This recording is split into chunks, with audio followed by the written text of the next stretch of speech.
Muy buenas tardes, tengan todos ustedes en esta emisión 68 de Conversando de manera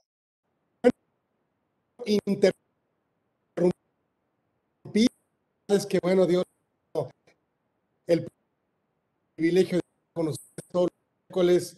Hoy nos ocurrió, hemos hablado, hoy tenemos una gran invitada, por supuesto, de derecho panamericana, maestra, nuestra gran amiga, no está con nosotros en diferentes, bueno, en diferentes invitaciones, hacer, platiquemos con ella y aprendamos y tomemos. Se me ocurrió la de todos los puntos finos o puntos relevantes o lo que no podemos olvidar de lo que tenemos que cuidar, pues a lo mejor con la confianza que le tenemos, hacer un pequeño checklist, hacer un pequeño, tengo varios pero bueno, lo haremos sobre la marcha, por supuesto, y bueno, pues la primera pregunta que a lo mejor pudiéramos hacerle es, ¿cómo sería una correcta integración del salario base de cotización? ¿Qué tendríamos que revisar en los asimilados a salario? Y bueno, pues la verdad es que en temas de materialidad, en temas de los honorarios, la verdad es que si realmente lo son, que yo quisiera hacerle durante la plática, pero qué mejor que ella, por supuesto, inicie con ese carisma, con esa experiencia que tiene Norma Arzate Galván, que está con nosotros, gran amiga de la comunidad Orfe, en este tema que la verdad me encanta que nos platique porque aprendemos mucho y estos puntos a considerar en cierre fiscal, sobre todo en materia de seguro social, en materia del IMSS. Gracias, mi querida Norma, mi querida maestra, que estés aquí con nosotros. Gracias por haber aceptado la invitación. Platícanos aquí en Conversando con Orfe, Norma Arzate Galván. Gracias. Muchas gracias, Juan Carlos. Gracias por la invitación a Orfe. Siempre me da mucho gusto estar con ustedes. Y bueno, sobre todo con este tema tan interesante que debemos de reconocer que eh, muy pocas personas piensan en puntos a considerar al cierre del ejercicio en materia de seguro social.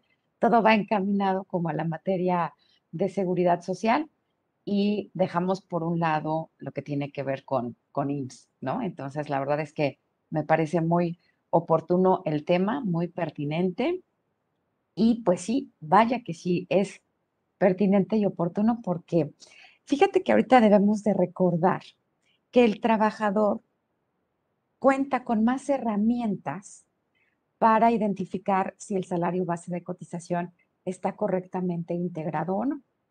Muy, pues, acertadamente, el IMSS ha avanzado en la digitalización, en la implementación de herramientas electrónicas para que sean los propios trabajadores los que vigilen a los patrones. Y en razón de que esto está ocurriendo, ¿sí me escuchan bien, verdad? Perfecto, ok.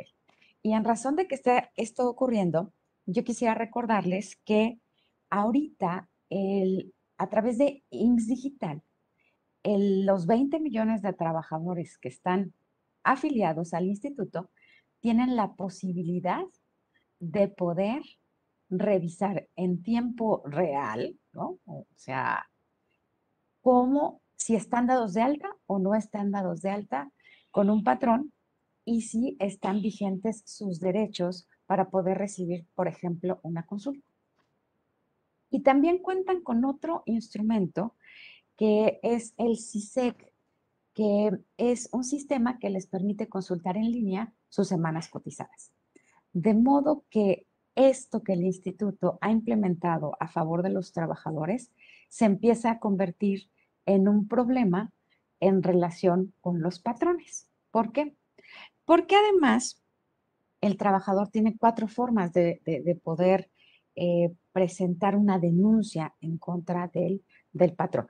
Yo siempre les digo a los trabajadores que en caso de que tengan alguna duda, acudan primeramente a su patrón para que él les explique cómo está integrado el salario base de cotización.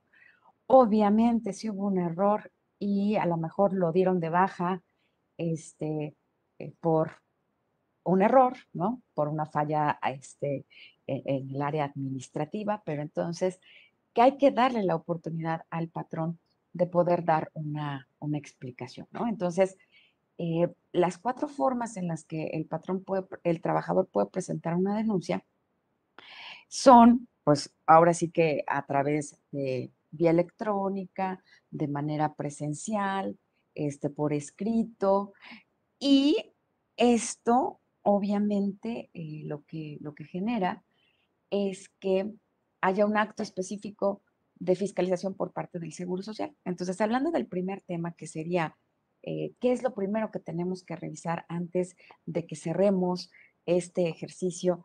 Sí hablaría yo de la correcta integración del salario base de cotización. Y debemos de saber que si a lo largo del ejercicio tuvimos alguna modificación salarial, evidentemente cuando paguemos el aguinaldo no va a estar totalmente integrada esta prestación. Entonces, muchas ocasiones son diferencias de pesos, o sea, en algunos casos hasta de centavos, pero si yo ya sé que a lo largo del ejercicio tuve una modificación de salario porque incrementé el salario fijo, pues entonces cuando yo pague el aguinaldo, como lo voy a pagar con el salario que está vigente en diciembre, voy a tener ahí una diferencia que debería yo de integrar para lo que sería el bimestre siguiente, o sea, noviembre, diciembre se considera ese pago de aguinaldo no integrado y tendría que presentar la modificación salarial en el mes de enero. Entonces, vamos a recordar que para integrar el salario base de cotización, pues integra todos los pagos que se le hacen al trabajador a cambio de su trabajo. Y ya sabemos que desde el 2014, 2015, hay unos criterios de integración que no están en ley y que solamente el Seguro Social los sigue, eh, pues porque así lo dictó en su momento la Dirección de Incorporación y Recaudación, en donde si nosotros pagamos integrado, bueno, no integrado, dentro del recibo de nómina, prestaciones como ayuda para despensa, ayuda para alimentos, ayuda para habitación, Seguro Social lo va a observar porque pensará que se trata de un salario disfrazado y quiere que todo este tipo de ayudas se otorguen al trabajador en especie y no en dinero, ¿no? Entonces, ya sabemos que la ley dice otra cosa, pero pues tendríamos que estar preparados para llevar a cabo una defensa, ¿no? ¿Con qué otra cosa suele pegarnos el instituto? Pues con los premios de puntualidad y asistencia. eh, en la mayoría de los casos piensa que se trata de un salario disfrazado, entonces nosotros tenemos que estar muy al corriente en tener nuestras listas de asistencia, ya sea por medios biométricos, tradicionales de tarjeta o de firma este, en algún control manual que llevemos para poder soportar nuestros premios de puntualidad y de asistencia, ¿no? Entonces, hay otro rubro bien interesante que en relación con el salario base de cotización tenemos que ver y es lo que tiene que ver con previsión social.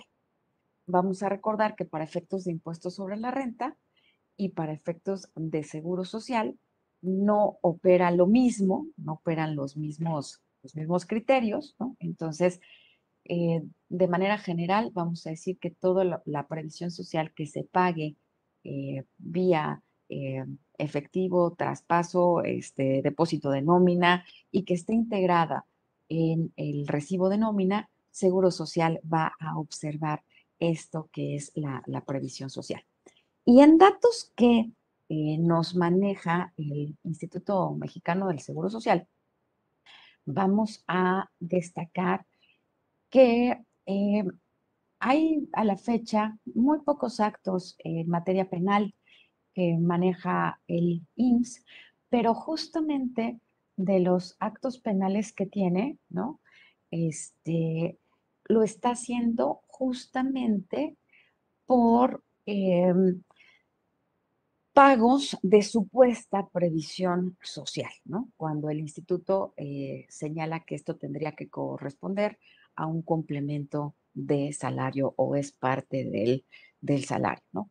Y entonces aquí recordar que toda esta forma de remunerar al trabajador que el instituto considera agresivo, y es agresivo eh, porque baja la base de cotización, tendremos que tenerla bien soportada e incluso estar dispuestas hasta llevarla a litigio, ¿no? Entonces, sí valdría la pena revisar cómo tenemos integrado nuestro salario base de cotización, qué soporte tenemos para premios de puntualidad y asistencia, que básicamente no otorguemos en efectivo prestaciones de previsión social para que pues le echemos una revisadita a la integración del salario.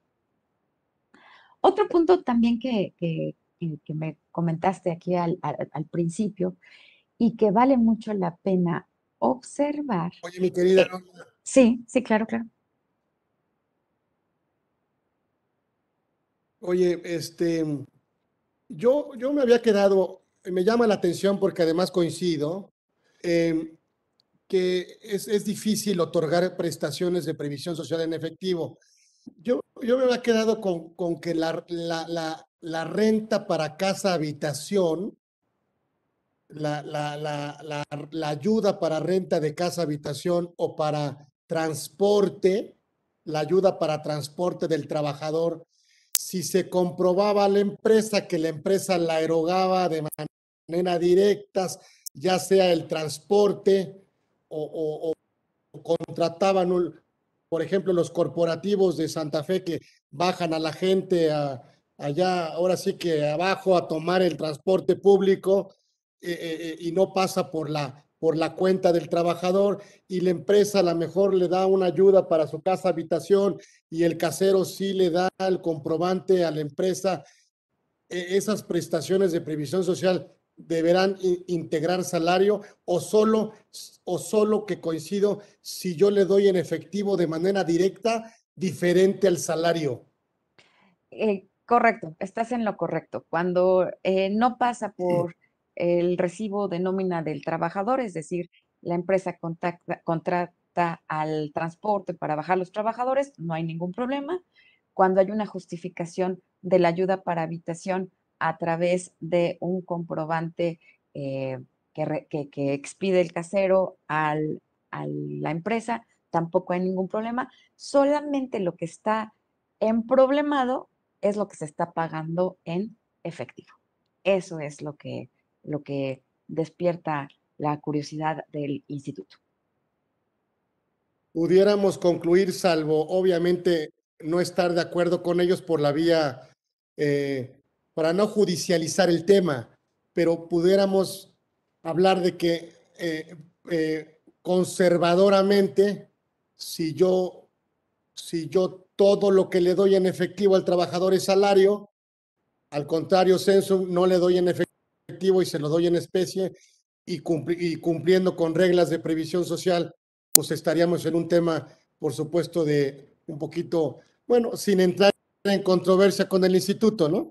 Es correcto. Sí, muy conservadoramente, ese sería el lineamiento general, ¿no?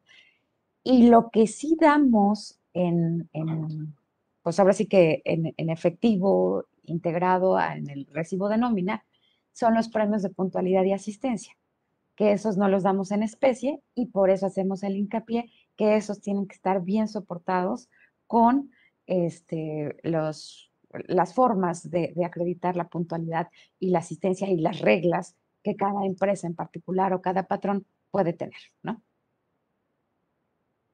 ¿Serían los únicos conceptos de previsión social que pudiéramos pagar directo en efectivo sin ser salario? Sí, es correcto, porque incluso ya la ayuda para despensas, ¿no? Aunque la ley del Seguro Ujú. Social dice en especie o en dinero, por criterio interno y para no entrar a judicialización, como lo comentas, tendría que ser en especie, ¿no? Aunque le descontemos al trabajador. Correcto. Muy bien. Perfecto. Pues entonces nos vamos al punto número 2. Háblame de los asimilados. Los asimilados. Fíjate que con motivo de la reforma en materia de outsourcing, ¿no? Los asimilados y los honorarios ya eran eh, renglones que el Seguro Social estaba observando. Y estaba observando justamente porque antes de la reforma en materia de outsourcing, ¿no? Pues obviamente el instituto ya tenía sus líneas de fiscalización o de revisión, ¿no? Y para el simular la inexistencia de la relación laboral, para simular la inexistencia de la relación laboral, la Dirección de Incorporación y Recaudación, pues justamente ha puesto mucho énfasis en los asimilados y los honorarios, ¿no? Y ahora más con motivo de la reforma. Entonces, si nosotros utilizamos estas figuras, lo que debemos de tener es todo el soporte de por qué son prestadores de servicios independientes, porque esa es la verdadera figura. Es un prestador de servicios independientes, al que le pago por honorarios, y ya sea que me expida un CFDI o que yo le retenga impuestos como si fuera asalariado, ¿no? Asimilado a salario. Pero mi soporte para que yo esté pagando es justamente porque hay un prestador de servicios y no hay un trabajador. Sin embargo, con motivo de la reforma al outsourcing, ¿verdad? Vimos cómo pues hubo algunas empresas, patrones, ¿no? El instituto lo sabe, que no quisieron asumir estas relaciones laborales y dijeron, bueno, pues te pongo como asimilado, te pongo como honorarios, ¿no? Curiosamente, fíjate que desde el año pasado, antepasado, ya el propio SAT le informa al IMSS y le dice, oye, fíjate que este prestador de servicios recibe 35,000 pesos mensuales de este contribuyente. IMSS ve a ver a la empresa para ver si no es trabajador. O sea, ya hay revisiones que llegan por información del SAT. Y entonces ya cuando el Seguro Social se presenta en la empresa, es porque ya trae el antecedente de que los honorarios o los asimilados tienen periódicamente un ingreso de este contribuyente, ¿no? O bien, eh, cuando se cuadra o se match, hace match la información de la anual con la información de lo que se pagó por sueldos que integran salario base de cotización, ahí también surge otro punto en el que el IMSS detecta, el SAT le avisa y le dice, oye, pues si a mí me informó que este contribuyente tiene tanto en sueldos y salarios, porque tú solamente estás recibiendo, o bueno, está haciendo base para tus cuotas patronales esta cantidad, ¿no? Entonces, esto ya el instituto lo tenía muy casado, ¿no? Pero sí tenemos que revisarlo antes de que termine nuestro ejercicio fiscal, ¿verdad? De a ver, ¿quiénes son mis honorarios y quiénes son mis asignados, ¿no? Y por supuesto, lo mínimo que debo de tener es un contrato de prestación de servicios que soporte cada una de las figuras. Y obviamente, ¿verdad? El contrato de prestación de servicios, pues ni remotamente debiera de tener la referencia a algún horario, algunos días de trabajo y demás, porque hay ocasiones en las que revisamos los contratos y vemos que pues es una copia de un contrato laboral, nada más que le pusieron contrato de prestación de servicios. Entonces, sí son puntos que además el instituto va a observar de manera muy detenida el próximo año para ver que no sea o sea, fue una de las salidas que tuvo el outsourcing, no migrar toda la plantilla laboral y entonces muchos se fueron para honorarios y para asimilados. Entonces, sí es verdad que podemos tener, por supuesto, y sigue existiendo la figura del prestador de servicios, pero sí hay que amarrarlo muy bien. En la mañana platicaba yo con un gerente de cobranza de una empresa, ¿no? Y entonces él me decía que cómo podía, él quiere migrar a la figura de honorarios porque le conviene más, pero eh, se le hace como muy fácil a veces al trabajador decir, hoy soy trabajador, ya mañana fíjate que como, pues necesito que ya no me descuentes eso del seguro social, que ni lo uso y que tampoco Infonavit y demás. Entonces, mejor me convierto, te voy a dar un recibo de honorarios, ¿no? Y entonces me preguntaba y me decía, ¿cuál es el riesgo para la empresa? Pues el riesgo para la empresa de migrar una, de la noche a la mañana dejas de ser trabajador y al día siguiente te conviertes en prestador de servicios, es que el seguro social ya te trae como una historia, ya llevas 7 años en una empresa y de pronto pues, te da de baja, ¿no? Pero al mes siguiente surges como honorarios y entonces Seguro Social va a decir, ¿qué pasó aquí? Y yo le decía, si hay puntos en los que se justifique, ¿no? ¿Por qué? Porque yo le puedo decir, es que fíjate que antes era mi gerente de cobranza, pero ahora instaló su despacho, ¿no? Y ya me da el servicio de cobranza extrajudicial. Entonces, resulta que él ya se encarga de toda la cobranza y pues ya no es mi trabajador más, ya es mi prestador de servicios y él tiene toda la cartera de la cobranza. O sea, sí hay casos reales en los que se puede dar o hay que buscar esa realidad, porque de lo contrario, pues estaríamos como también atorados en un punto que puede ser sujeto a revisión. Uh, sí, volvemos a lo mismo, cómo se configura una relación de trabajo independiente, subordinada. No, pues, pero bueno, ya lo comentó la autoridad, y ahí viene un programa de inspecciones, ¿verdad? Viene un programa de inspecciones porque, bueno, pues por supuesto, la reforma fiscal, bueno, no solo para a partir del 2022 una simulación fiscal para todos los fines, todos los capítulos, todo el rollo, sino que además, bueno, en la reforma laboral viene inclusive el desconocimiento del tratamiento fiscal, ¿no? O sea, desconocer el tratamiento fiscal o la propia deducibilidad si hay un tema de simulación laboral, ¿no?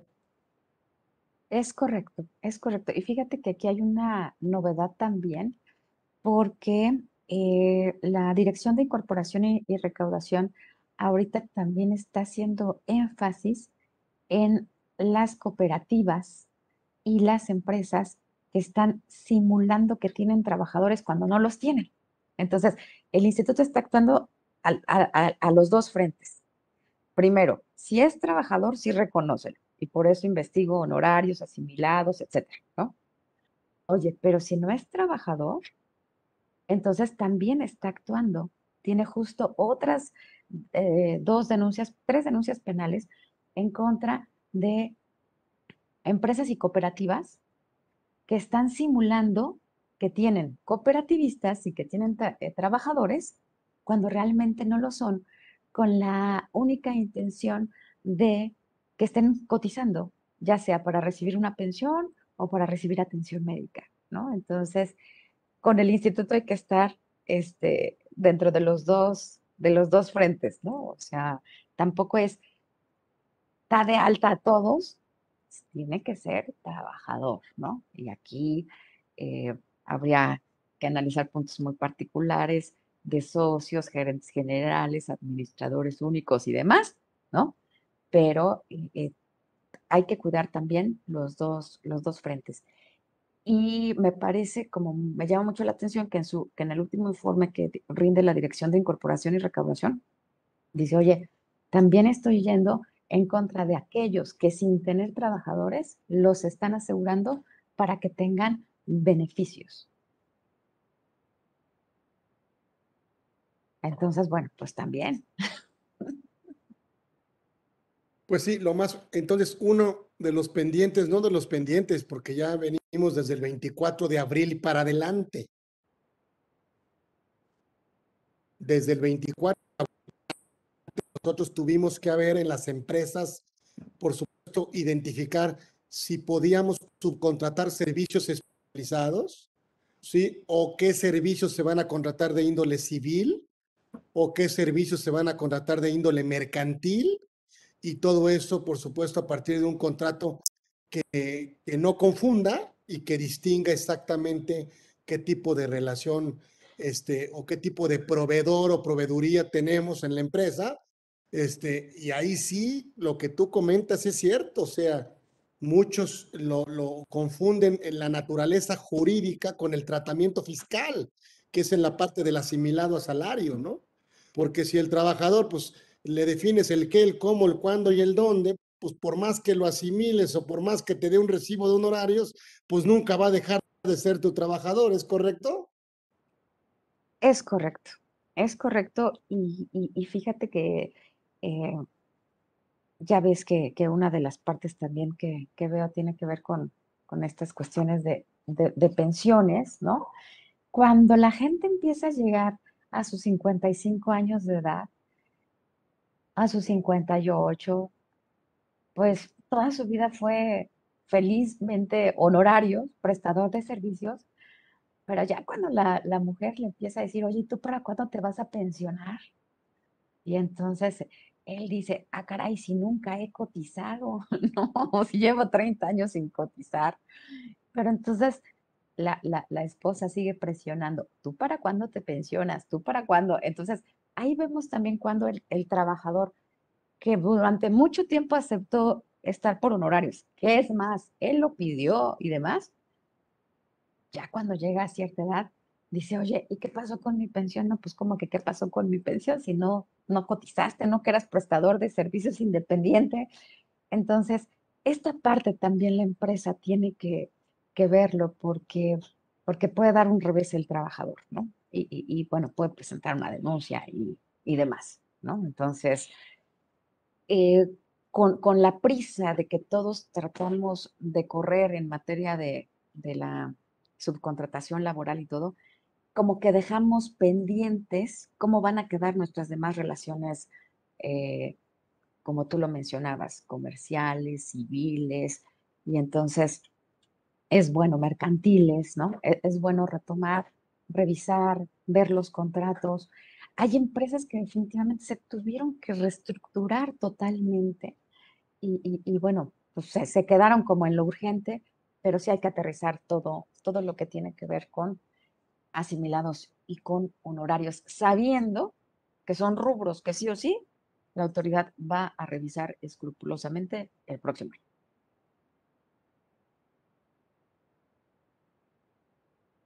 Y de este ejercicio, ¿no? 2021, donde se da la transición del 1 de enero al 23 de abril, el 24 de abril en adelante. Yo todavía, pues no quiero criticar, por supuesto, pero ya todavía veo muchas empresas que no han hecho la transición, fíjate. No han hecho la transición, le siguen inclusive facturando el mismo concepto, cuando ya no hay outsourcing de personal, muy complicado, la verdad es que, y luego se ha tomado la misma como comodidad que tuvimos con el 6% de retención de IVA, en todos los proveedores y ahora los clientes desafortunadamente no se dan cuenta que el costo de fiscalización del mismo proveedor es mucho más caro que defender que no hay una contratación de servicios especializados y ahora están encima, por supuesto, del proveedor y el proveedor, bueno, pues cualquier descuido que tenga le va a hacer que tenga como consecuencia que el contratante no deduzca y esa posición de decir yo contrato servicios solo si tengan REPSE le va a generar unos costos administrativos de la reforma enormes. No sé, ¿tú qué opines? Pero ¿cuánto lo advertimos? O sea, de verdad lo advertimos, lo criticamos de empresas transnacionales, de empresas grandes, de empresas medianas, y les decíamos, tengan cuidado. O sea, desde la responsabilidad solidaria, desde justamente toda la fiscalización que van a tener que ejercer. Y ese sería, fíjate, un tercer punto a observar. Ya estoy con mi prestador de servicios especializados, ¿no? O con el obra especializada. Parte de la fiscalización que yo le tengo que hacer, ¿verdad? Para saber en qué situación estoy parado, es justamente si sus trabajadores están asegurados, lo del salario base de cotización, la prima de riesgo de trabajo, o sea, que estén en, pero que estén bien, ¿no? Porque si a ellos les llega a salir alguna sorpresa, pues la responsabilidad solidaria me va a llevar a mí. Entonces, sí, ya me metí en esta, ¿verdad? Por desconocimiento, por cuidar la parte fiscal, por lo que tú quieras y mandes, pues entonces vamos revisando justamente estos puntos que ya hemos comentado, la integración del salario, porque a lo mejor me están mandando a un asimilado a que me preste el servicio o me están mandando a un honorario a que me preste el servicio. Entonces, digo, no me puedo ahora sí que cerrar de ojos y decir, ay, a mí con que me presten el servicio, con eso es suficiente. No, ya asumí obligaciones y ahora tengo que ver que mi prestador de servicios esté cumpliendo con el SISU, que es la información ante Infonavit, con el CLOE, que es el otro, el sistema que se presenta ante Seguro Social, ¿no? Para presentar la información de los contratos que se celebran de manera cuatrimestral, con la novedad de que para el IMSS incluso hay que presentarlo cuando no tengo contratos, porque si no corro el riesgo de perder el REPSE, ¿no? Entonces, si toda esta es esta parte que yo tengo que revisar en mí, también la tengo que revisar desafortunadamente en mi prestador de servicios. Y claro, como tú lo dices, los costos son muy altos de andar atrás de mi prestador de servicios, ¿no? O sea, sí, sí, son muy altos. Bueno, y la reforma se sirve con la cuchara grande y por supuesto le deja prácticamente, porque ¿qué le pasa al REPSE si no cumple? Pierde el registro y se sale del negocio. Pero ¿qué le pasa al contratante? Pues pierde la deducibilidad, imagínate nada más, y el acreditamiento en IVA. Y entre renta, PTU e IVA, pues 56% directo, porque no, el proveedor, el REPSE no le entregó la información necesaria cada mes, ni para efectos de ISR ni para efectos de IVA, o se quedó con un centavito y no pudo obtener las opiniones de cumplimiento positivo y le cancelaron el REPSE, o porque no presentó la informativa en tiempo y forma y de manera correcta, que debió haber presentado el 17 de septiembre pasado. Y todo esto, ¿quién lo está cuidando? Bueno, me imagino que debería de estar cuidándolo el REPSE, pero eso dicen los contratos. ¿Hay un tema en donde el contratante obligue al REPSE a obtener esa información de manera puntual y correcta? Esos son los temas que a lo mejor, eh, pues no sé si le den desventaja al REPSE o le den fortaleza al contratante. La verdad es que está muy complicado, ¿eh? Aquí yo Pero, creo que el que tiene toda la ventaja es el Repse, es el que tiene menos que perder, o sea, y aquí el que tiene toda la desventaja es el que recibe el servicio y que no lo midió, ni lo ha medido. Y como tú dices, no, y se limitaron muchos a pedir nada más registros y ni siquiera a celebrar los contratos. Exacto, exacto. Y hay que recordar que ni siquiera es una autorización, es un registro. Y se puede perder en cualquier momento. Y entonces, si no verificas que se cuente en el momento del pago con el registro, pues va a haber un efecto fiscal enorme. Y ahí, háblame de una correcta sustitución patronal. ¿Cómo debió haber sido una sustitución patronal si yo, de mi empresa prestadora de servicios, yo hice un convenio y me traje a los trabajadores? ¿Cómo debió haber sido de acuerdo a la luz de la reforma? Fíjate que ahí yo creo que sí había que haberse tenido mucho cuidado para hacer esta correcta sustitución patronal, que el patrón viniera bien, o sea, que el que tenía los trabajadores viniera bien con una prima de riesgo de trabajo correcta, que es ahí en donde el 99% de las, bueno, exageré, el 96 por ciento de las empresas no estaban bien en la determinación de la prima de riesgo de trabajo, ¿no? ¿Por qué? Porque la sustitución es para todos los efectos, tanto laborales como materia de seguridad social. Entonces, sí estaba bien, porque créeme que revisamos muchísimas empresas para decir, oye, a ver, ¿podemos hacerlo bien? Desde que veíamos prima de riesgo de trabajo. No, no, no, no. Mejor que la empresa los liquide, ¿verdad? Y tú los vuelves a contratar como nuevos. ¿Por qué? Porque no te vas a traer toda una complicación que trae pero vamos a suponer que, que del 3-5% que estaban bien, ¿qué es lo que tenía que haber pasado? Ah, bueno, pues entonces, en el plazo que se concedió de gracia, ¿no? Lo que se tenía que haber hecho es un escrito en el cual la nueva empresa asume la antigüedad del trabajador y le reconoce todas sus prestaciones desde la fecha en la que ingresó a laborar. Y entonces esto lo firma de común acuerdo el patrón y el trabajador, o sea, el nuevo patrón y el trabajador, ¿no? Y entonces traemos mismo factor de integración para efecto de seguro social, traemos mismas prestaciones o incluso algunas hasta fueron mejoradas en muy pocos casos, ¿no? Este, y esto queda en el archivo del expediente de cada trabajador, ¿no?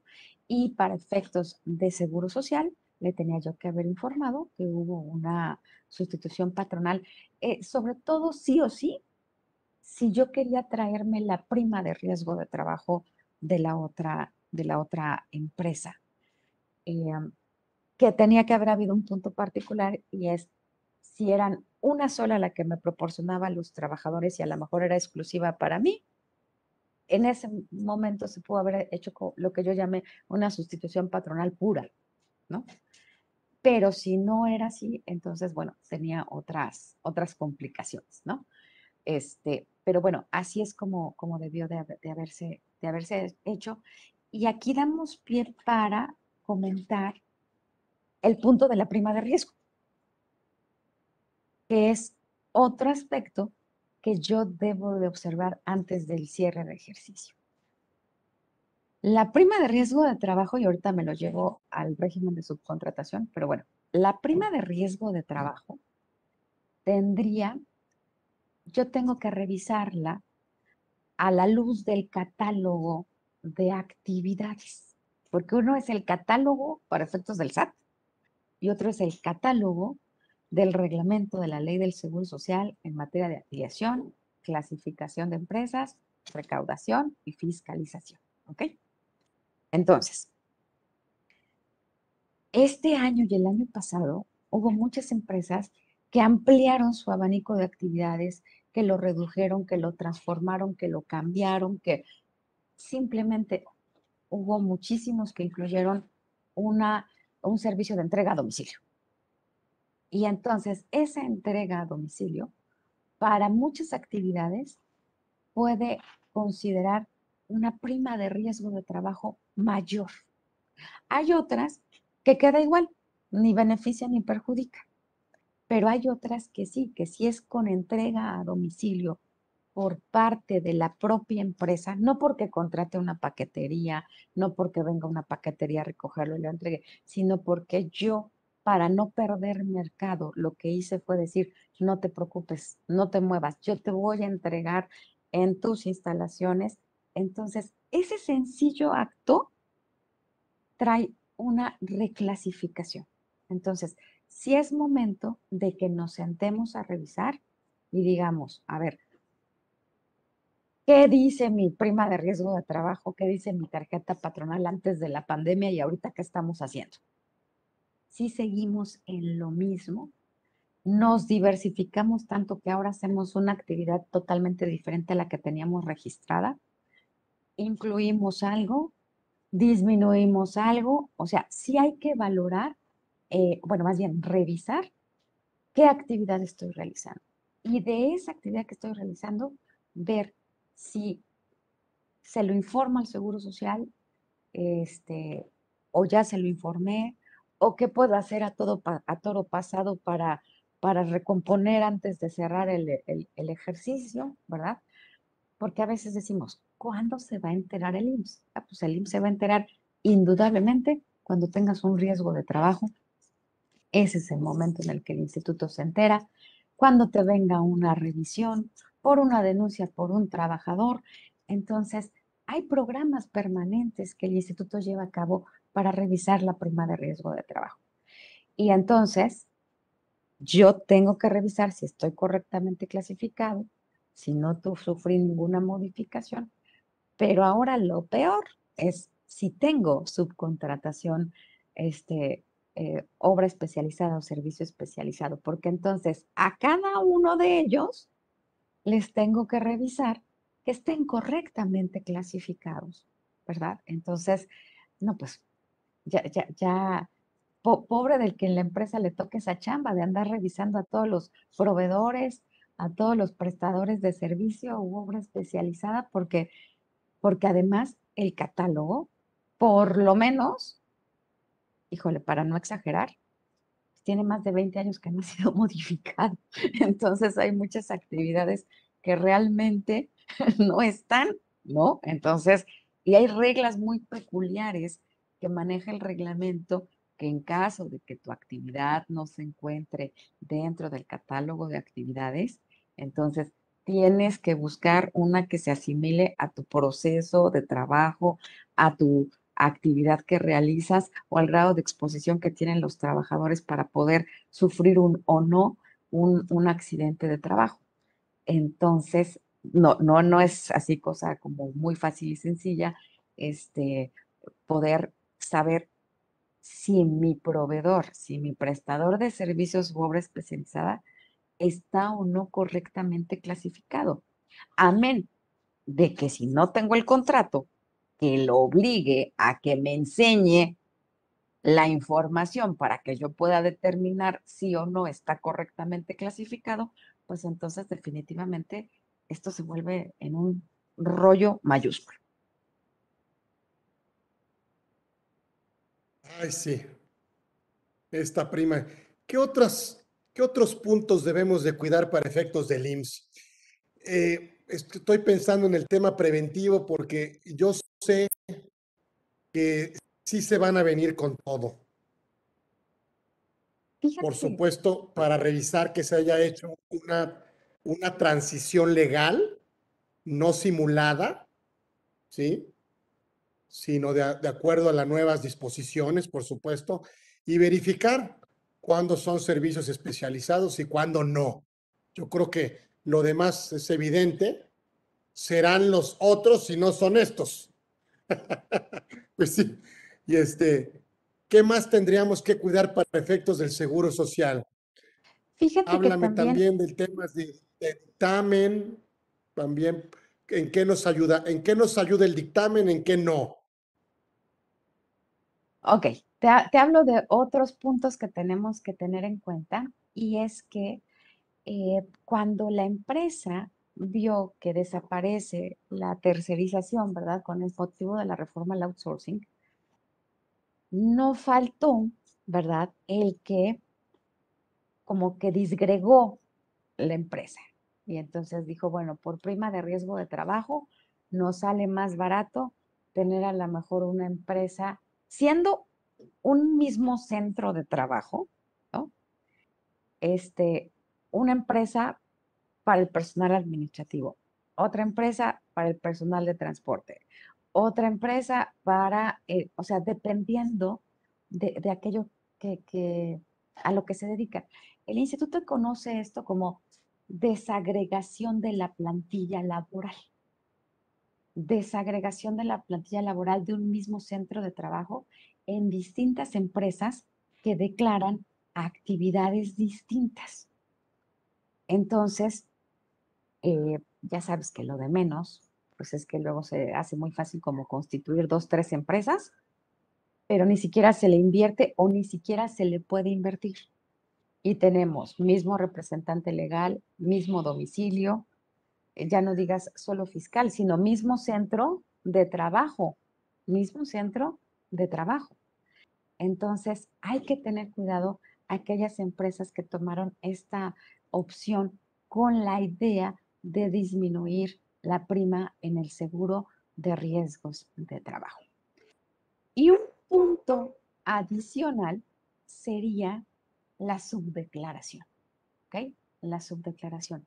Cuando tengo un salario inferior al que realmente me corresponde.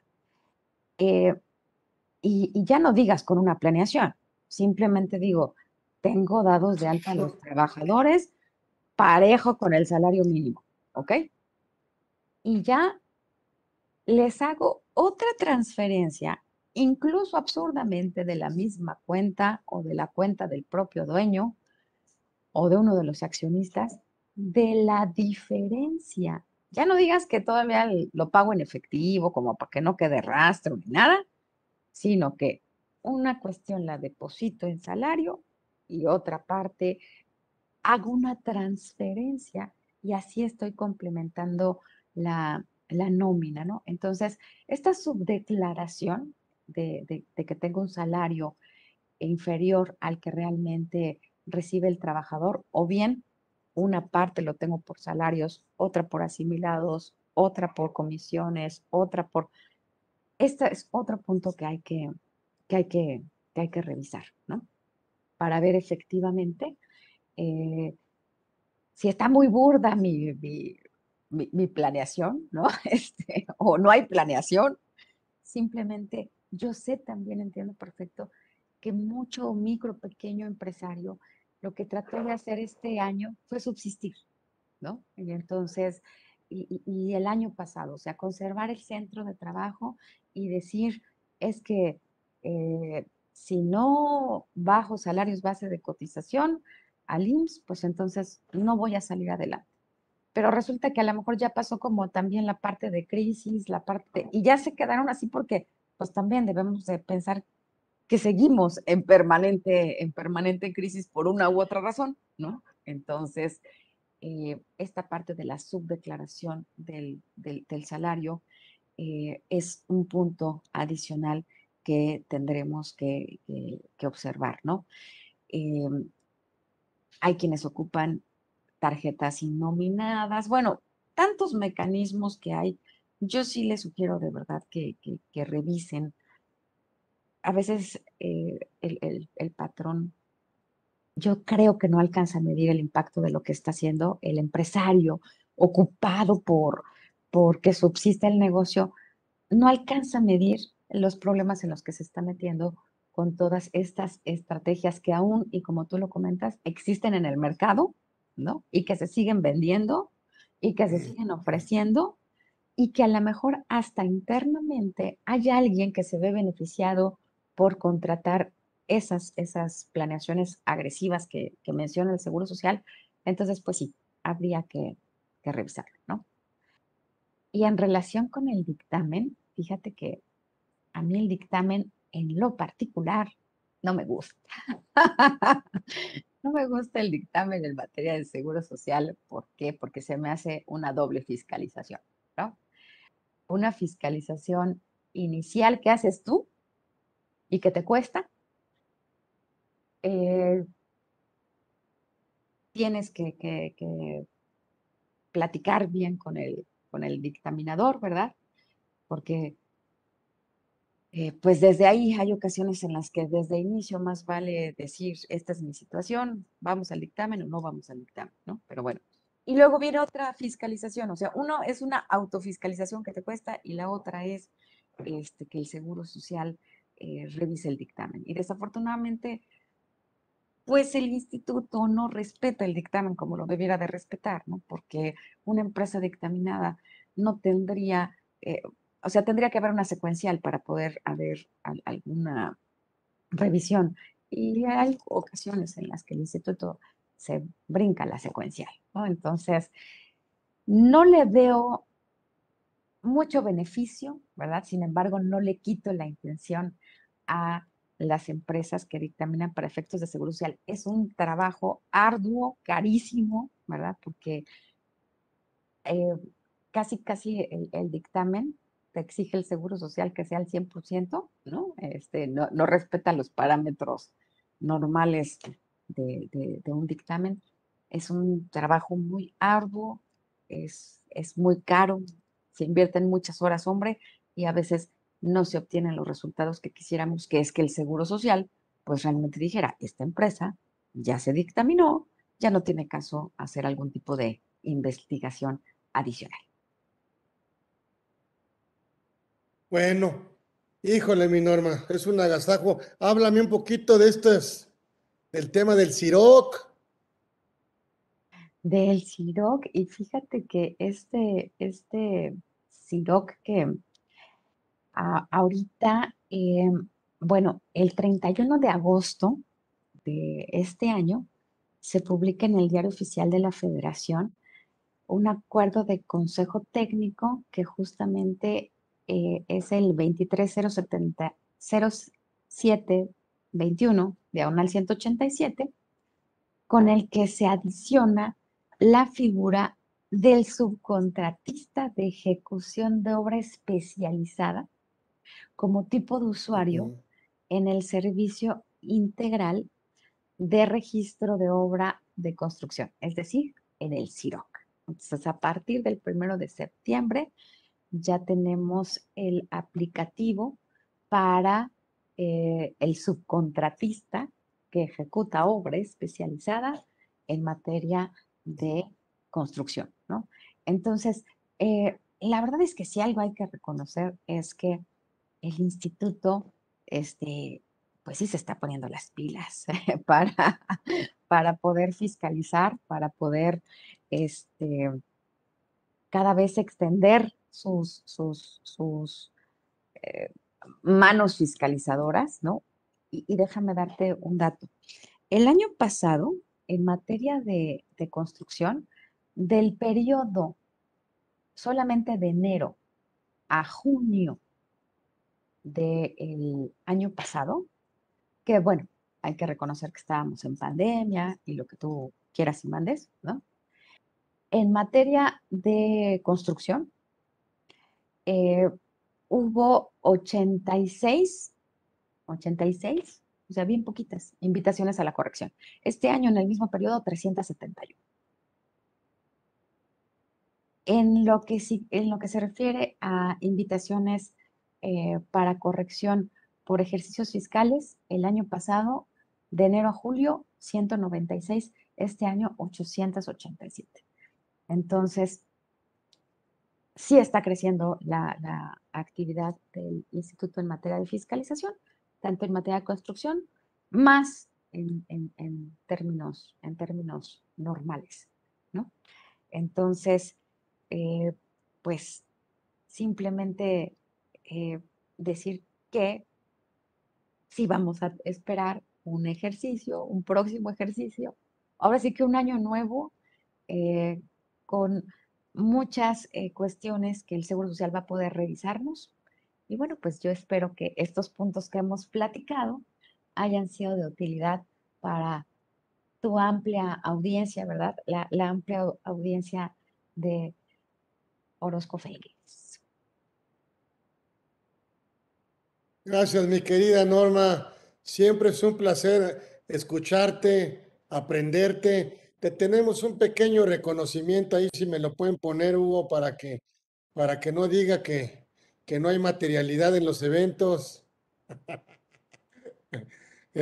Pues aquí está un pequeño reconocimiento. La verdad es que no necesitas, ya tus propios credenciales hablan por sí mismas. Muchísimas gracias, mi querida Norma. Nosotros en Conversando con Orfe. En estos puntos, la verdad es que no se nos deben.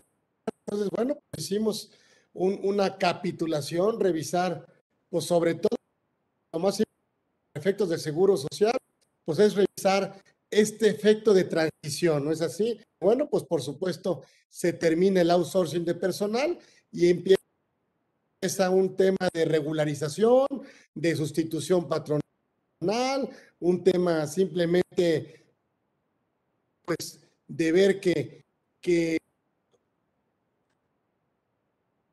habrá trabajadores que no podrás tener más que de manera propia. O sea, no va a haber si no es con trabajadores propios.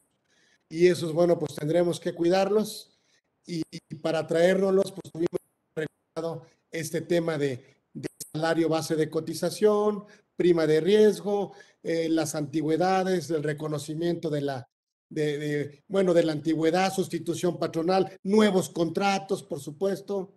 Y bueno, pues todo esto habrá que cuidarlo para estar listos ante cualquier inspección o acto de fiscalización por parte del instituto.